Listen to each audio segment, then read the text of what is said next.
Hi friends, my name is Harita. Today we are going to discuss about the few interview questions which frequently asked in COBOL module. Uh, let's see about the few questions which can help you to track the interview in fresher level or experienced level. So the first question, how to find when the COBOL program was compiled, means when we wrote some COBOL program and we compiled that one. So that date and timestamp we need. So how we can find out that date and timestamp? So we have the predefined function when compiled. So by using this when compiled function, we can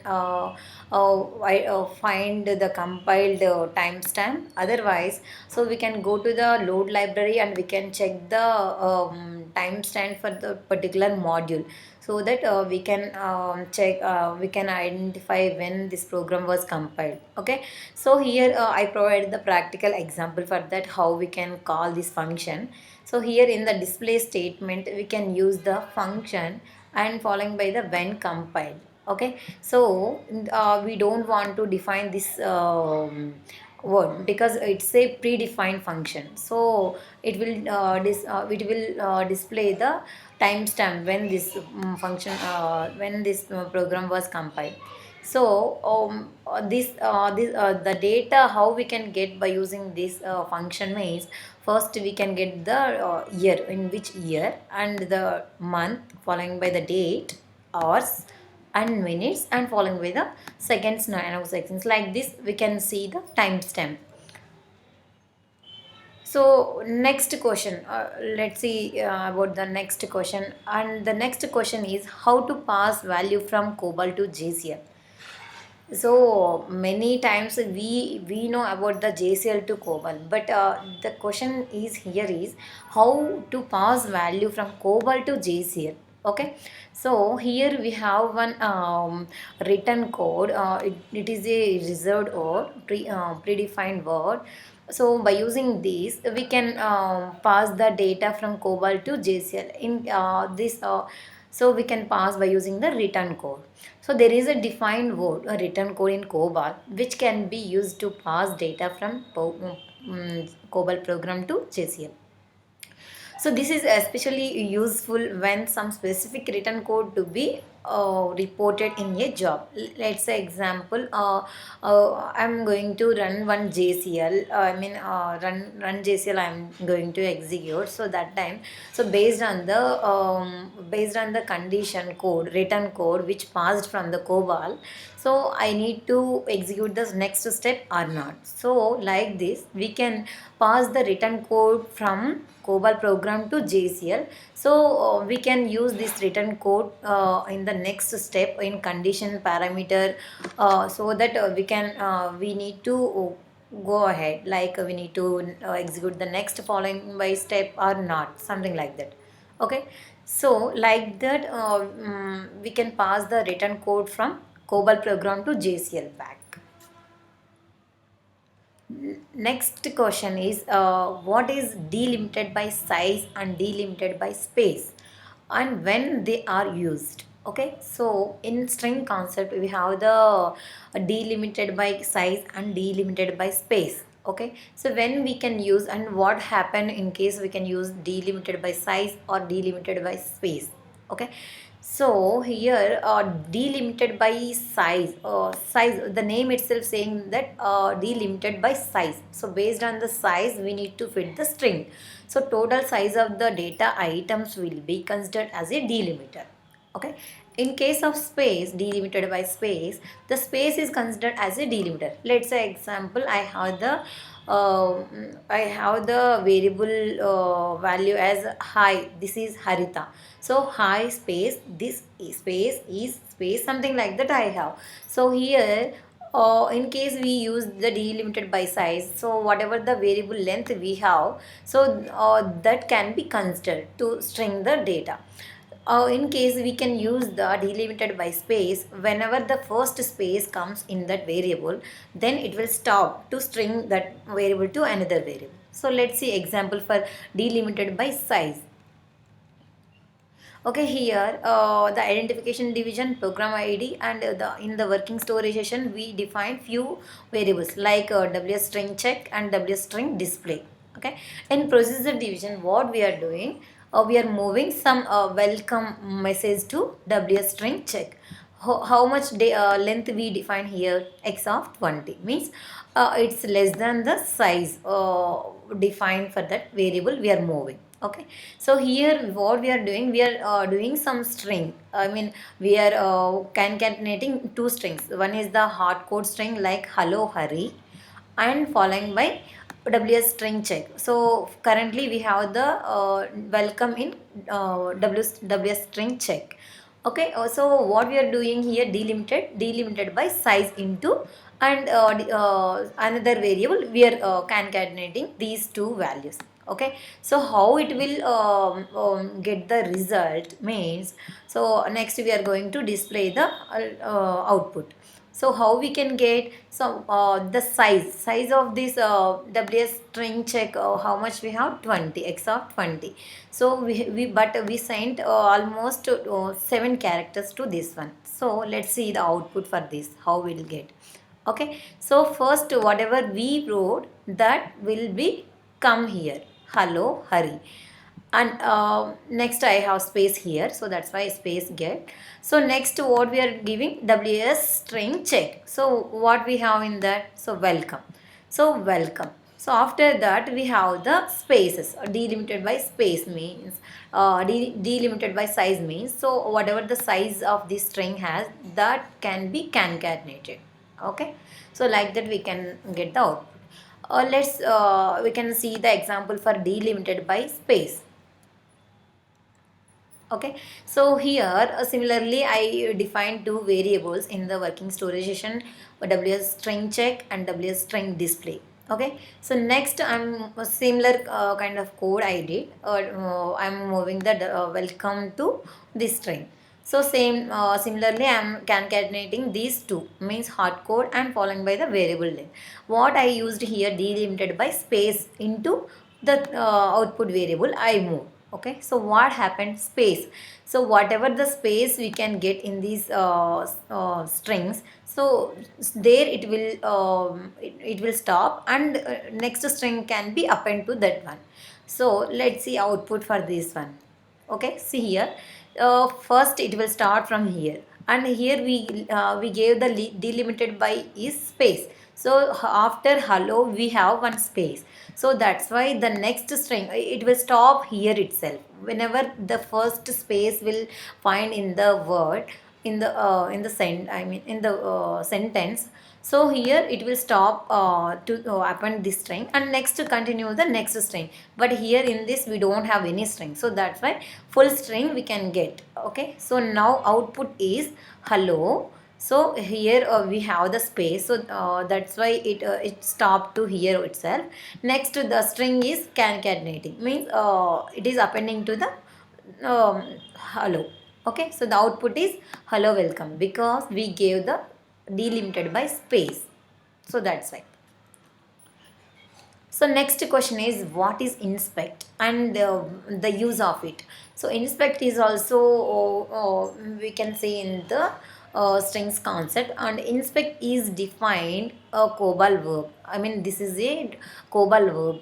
It is a predefined COBOL word, and it is used to find the number of times particular character or string appears, or to replace portion of the data item. Means example, let's say I have the name Harita. So I need to find any particular character like T, how many times we have in the Harita, like we have like that requirement, then we can use the inspect verb. Otherwise we need to change, I mean I need to replace one letter to another letter, so that time we can use the inspect verb. Other some portion of any data item. Okay, so otherwise particular character count we need, otherwise string appears, so something like that. These scenarios we can use the inspect verb. So example, let's see here example. So here I define two variables, inspect data and inspect count.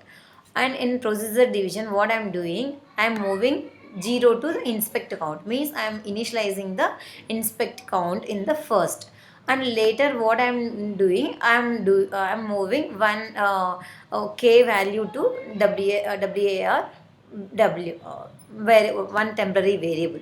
Okay, sorry, I forgot to declare this one. 01 or w.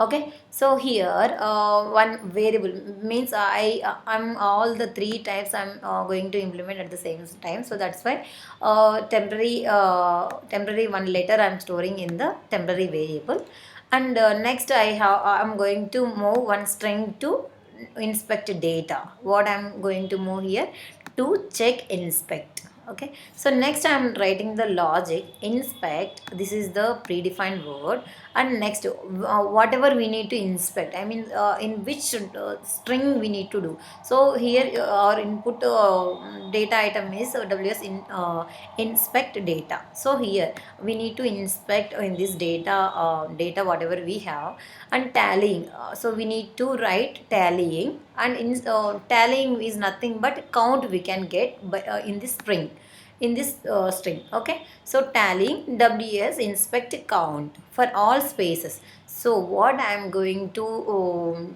tallying is nothing but get the count. So what, how many spaces I have in this string, I need to get that into this ws inspect count. So that's why we wrote for all spaces. Okay, so next and also I'm implementing one more condition, like replacing all c by x after this one. Means after this one is nothing but, so whenever the letter k come, okay, after that whenever we can find the c, so that's where we need to change from c to x. Okay, so let's see, first condition is in this inspect, we are getting the count in the ws inspect count, how many spaces I have in this string. Okay, so let's see, first one space I'm seeing after two, and second space I'm seeing after check. Okay, next I'm not seeing, but let's see how much the data size of this variable. So how much we define 20, x of 20. Okay, so x of 20 we define, and we moved how many characters, 1 2 3 4 5 6 7 8 9 10 11 12 13 14 15 16 16 characters I moved. So the remaining 4 characters are space. Okay, so total how many spaces we have in this string. So in the text we find 2 spaces, and after the string, so it left 4 characters, those are considered as the spaces. So total output, how much count we can get here is for spaces 6. Okay, so next what we are doing, replacing all c by x after ws way. Means here we can check from starting position to, it will check from starting position to end of the string. Okay, so whenever we can see the this variable, here temporarily we mode k. Okay, so whenever it will find the k, then it will after that it will check in case any c letter will come, then it will change from c to x. Okay, let's see output of this one. Okay, sorry, this is I modified c. Okay, so to check, okay, so first k it came here, after that here instead of c we I mean the output come x, because it changed from c to x after k value. Okay, so like that we can use the inspect verb.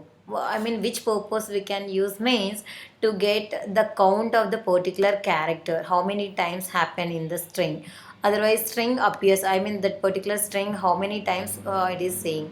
Otherwise we need to replace some portion of any data item. So example, in our example what we see, how to get that count we saw, and following by how we can change some character to another character, means all C characters to X character after K. Okay, so like that we can use inspect verb in our COBOL. Okay, so sorry, I mentioned, I did not mention about the count, how much output we got. So 6. So okay. Okay, next go to the fourth question. What is variables declared as shown in the paragraph program below, and what will be the values of var w and var z?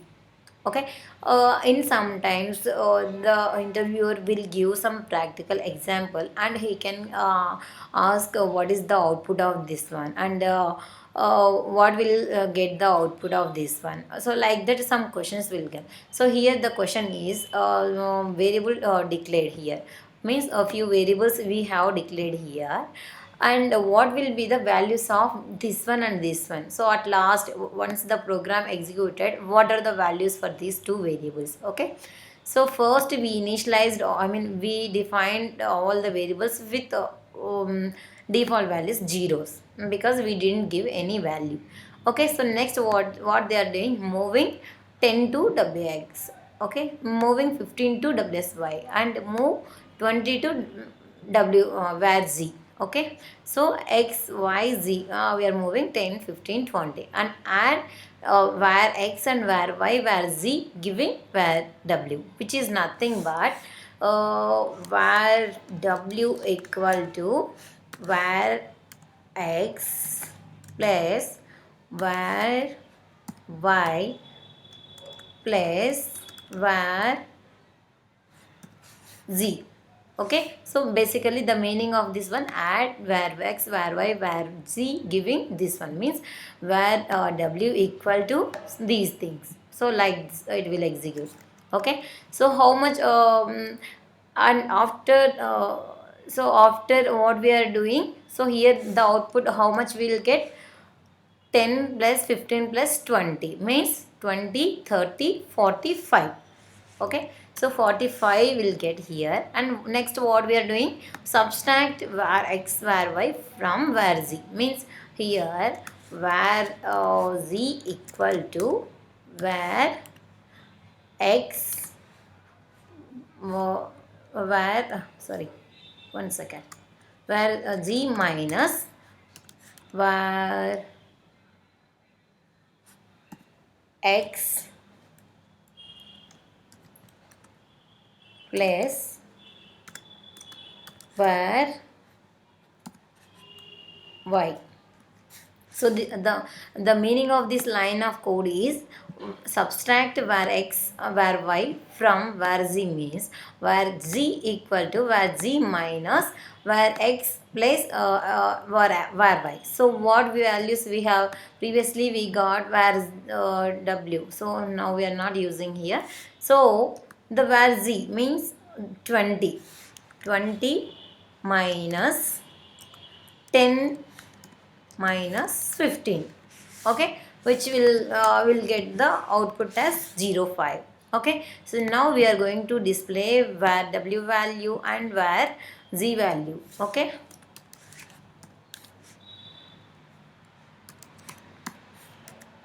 okay, so var w value what will get, 45, and what var z value we can get 0.5.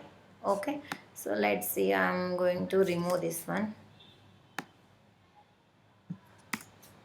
Okay, let's see what will the output will get. See, where w value is 45 and where z value is 0.5, we can get. Okay, so like that, in case anyone can give the some practical example, and they can ask what is the output of this program. So first we need to check what the data they define in working storage session. and the control will start from the procedure division. So we can check each step, and what is in case of any something or happen in the any line, so we need to write the what are the values of these variables, and next we can see the next step. So like that we can go one by one until the end of the program, so that we can easily identify the output. So let's see next question. So here the fifth question is, what is the maximum length of the paragraph name? Okay, so sometimes they can ask how many characters we have in the paragraph name. So paragraph is nothing but inline inline para and outline para, like that we can write. Okay, so they how many characters we can give for that paragraph name. So here the length should be less than 30 characters. Okay, so in case you can give the paragraph name as more than 30 characters, then the error message will get like the COBOL words starting in the column 21 contain more than 30 characters, something like that. Means wherever we define that paragraph, so that it will give it exceeded the 30 characters, like that we can get. Okay, so the column name shown in the error message will differ based on the position of the paragraph name referred to. Okay, so here the column name is based on wherever we started, so that number we can get. Okay, so first we need to remember that the paragraph names include only A to Z and small letters A to Z and 0 to 9 hyphen, and the length should be 30 characters. Whenever we are going to write any paragraph name in our programs, we need to keep in our mind, like we can start with A to Z. I mean it can be include A to Z, small letters, and numeric values up to 9, and the special character only hyphen will be valid, and the length should be less than 30 characters. Okay, so we'll go to the next question. What is the use of renames in COBOL? Okay, so mostly common question in the interviews, what is the difference between the renames and redefines, or what is the use of the renames, like that. So now we'll discuss about the what is the rename in COBOL. Okay, so the rename, the meaning itself, it is saying something, we are changing the name of the data. Okay, so renames uses to the regroup the elementary items of the group item. Means let's say we have the one group item, so there we have the elementary variables, so that we are going to regroup, and renames creates an alternative logical group from the group of the elementary items. It will regroup the elementary items. Okay, special purpose level number 66 is used to specify the renames class. Okay, so in case we are going to use the renames class, so then definitely we need to define the level number for that renames class is 66. Okay, so only we can do renames in 66 level number. Okay, so 66 level number did not have the picture class, because just already we have the one group items, and following by the data type and size, just we are going to regrouping. So we are we are what we are doing, already existing data items, just we are going to regroup. So we don't want to give the picture class for that. Okay, so let's see example how the renames is happening. So here in the program, in my program, I defined one group variable, that is the WS description, and here the variable again I have the subgroup WS number, and I have the two variables in this subgroup, number 1 and number 2, and following by its values. So next I have the second subgroup, and following by the two variables, those are characteristics, and following by the variable values. So now what I'm doing, I'm going to rename with a new name, WS rename. I am going to use the field name, variable name, and we need to write the renames. What we are going to rename. So from ws number 2 through ws char 2 means we need to check where we have the ws number 2. So from the starting position, so here in this subgroup we have the ws number 2. Okay, so which is nothing but here. Through is nothing but from that onwards. Okay, so next to ws char 2 means here. So from this onwards, these elementary variables we are going to regroup, and we are going to give the name as rename, ws rename. Okay, so in case we can display this one, entire values can display. In case we can display this one only, from this to these values will display. So that's why rename is nothing but already existing group item, just we are going to regroup some data which we need in any other specific purpose. If you see here, I am using the 60 level for renames class, and also there is no picture class defined in this line. Okay, so we need to keep in our mind. So when we put the display for this, so what is the output we are getting? Let's see. Okay, so here what I said, renames from ws num to ws char to ws num to from here. So 56, after that aa, after that bb, and the length is already filled with 2 characters. So now we can see the output as 56 WAA BB. Okay, so this we regrouped with name as WS rename. Okay, like this we can see different example, and we have some notes we need to keep in our mind. Level 66 entry cannot be renamed with 01 level, or 77 level, 88 level, or any other 66 level, which is nothing but already we redefined this name. Okay, so again this renames, whatever we renamed, the new name we cannot rename in 01 level, or 77 level, or 88 level, or any other 66 level. Again we don't want, we can't rename to 66 level, means this name we can't change because this came from these values. Okay, so like this we need to keep in our mind, we can't rename 01 level or 77, 88, and the already renamed with any other variables. And also we need to keep in our mind, elementary items with occurs class or occurs depending on class should not be renamed. So whenever we have some occurrences, means we define table, so that we can't be renamed. Okay, so next, the most important question, frequently asked question is redefines. What is the use of redefines? Okay, so here the main use is efficient to use the space, as it allows different fields to use the same storage space, which is nothing but, so renames we can use for regroup the elementary items, and redefines we can use to reuse the same space. Okay, so already we have some space, we can use the same space for multiple variables, different fields we can use the same storage space. So basically whenever we need to save some space, that's where we can use the redefine class. Okay, so let's see the example so that you can clearly understood what about the redefines. Okay, so now we have the variables, we declare few variables here, name 1, name 2, item 1, item 2, for multiple scenarios. I am going to explain you renames, redefines class.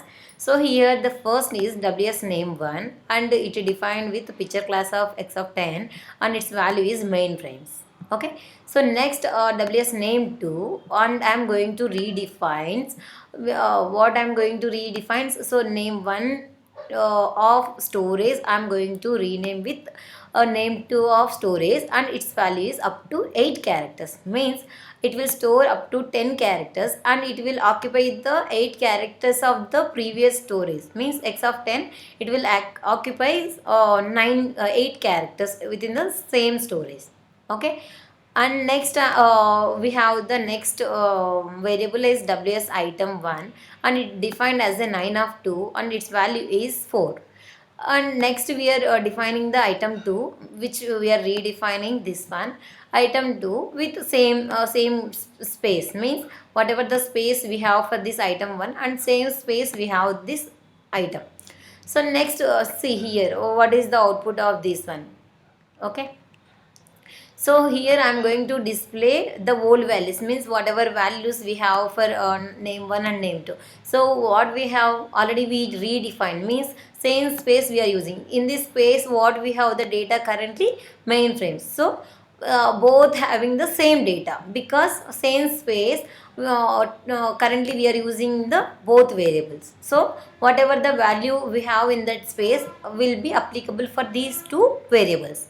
Okay, so next we are doing something like I'm going to move 1 2 3 4 to WS name 2, means in the above. So we defined x of 10 as the name 1 and we are going to redefine with 9 of 8. Okay, so now I'm going to move 1 2 3 4 to WS name, means 4 characters from here 1 2 3 4. From these 4 characters they occupied with numeric data. Okay, so numeric data. So now when we display these two values, so the output will be 4 characters with numeric data and following by the whatever value we have, and name 2 we can get only the numeric data. Okay, so like that it will reuse the same storage and it will have the both variables have the same data. Okay, so next old value of the item 1 and old value of the item 2. So previously we defined as a item 1 as 4. So these two till because we did not do anything in between these two. So we have the value in both variables as 0 4. So next we are going to do some operation like we are adding item 1 to item 2, means 4 plus 4. So we can store in item 2. Okay, so the next new value of the item 1 is item 1 and new value of the item 2 is item 2. Let's see what is the answer for this one. Okay, so if you see here old values is mainframes and only we have the 8 characters, so that's why just till mainframe it will store. So next what we did 1 2 3 4 we moved to the name 2. So that name 2 will occupy both same value in the same storage, and the remaining whatever we have that value will be same for the name 1, and name 2 we don't have anything. Okay, so like that. And numeric values first we have the 4 4 only, after that it added to the item 2, so that's why we have the 8 in the both places. Okay, so like that so both variables can store the same data. Okay, but the same space we are reutilizing. So we need to keep a few things about the redefines also. So the redefine and redefining item will always have the same value at any point of time. But the only exception is when the length of the redefined and redefining item are different. In that case, the value of the data item which has a lesser length might be get truncated. Means some length can be truncated from redefined and redefining name. Okay, if the data items are redefined from the alphanumeric to numeric, means we already has the item 1 name 1 and name 2 we define as a numeric. Okay, so when we do such scenarios we redefined from alphanumeric to numeric, so it will store the data item alphanumeric in numeric data item, as we are using the same storage space because numeric and alphanumeric also having this alphabets and numerics, right? So that's why it will store the numeric value in alphanumeric as we are using the same storage. When we use this redefined numeric data item in arithmetic operations, then we'll get the SOC 7 append. So whatever the variable we define from alphanumeric to numeric, so then that numeric data item in alpha arithmetic operations we are using, then we'll get the SOC 7 append, because while we are moving from while we are doing the arithmetic operations like greater than or less than or addition something like that, so then that time we can get the SOC 7 append. Okay, next to see let's see what is the difference between the statical and dynamic call. Okay, so here the difference between the statical and dynamical. Let's see first about the statical. For statical, we use the program name directly in the call statement as below. Means here the syntax is like we can use the statical like directly we can use the program name in the quotations, and we can use the arguments to call the submodule. In static call, only one load will be available. Means the called subprogram must be link edited with the calling program to form a single load module, which is nothing but when we are compiling that time this program will get, and this also compile along with this static call main module. So that's where we have only one load for both main program and subprogram. If there is any change to the subprogram, then we have to compile the main program also. In case because if you see here, whenever we are compiling the main module, that time the subprogram module will get here and it will compile along with the main program. So that's why whenever we are doing some changes in the subprogram, we need to compile the main program also. So that's where only the load will reflect in the main program. If a subprogram is called multiple times in the same program, then it's better to use the statical. When we go for this statical means, in case the subprogram is calling in multiple times, so then it's better to use the statical. If dynamic call is used here, then the subprogram will be copied every time when it call in the main program. Okay, so performance wise static calls are better in this scenario. Okay, so next see the what is the dynamic call. So same opposite we have for static call. So in dynamic call we use working storage variable to store the program name and use that variable in the call statements. Means in the working storage session I'm defining one variable with the subprogram name. Okay, so value as subprogram name. Okay, so once we used this in the working storage session, we defined this in working storage session, then we can call this using this one. So what will happen when we are using the variable here, whenever we are running the program, that time this load means it won't compile this subprogram in this time. So whenever we are executing the program, that time this load can it will check the load and execute the program in the main program. Okay, so in dynamic call, the subprogram and main program will have the separate load modules. Means main module already compiled and subprogram also compiled separately. So just we can directly use in case any changes happen in the subprogram, there is no need to compile the main program. If there is any change to the subprogram, then there is no need to compile the main program. So only the subprogram compilation is fine because the loads are separate, right? So that's why. If the subprogram needs to be changed frequently, then it's better to use the dynamic option. So when we can go to the dynamic call, or when we go to the static call means, in case we know the subprogram every time we can change something like that, then it's better to use this one, because once the subprogram compile, that is fine. There is no need to compile the main program every time. Okay, in case multiple times we are using the subprogram in the same program, that time we can go for static call, then the performance will be high.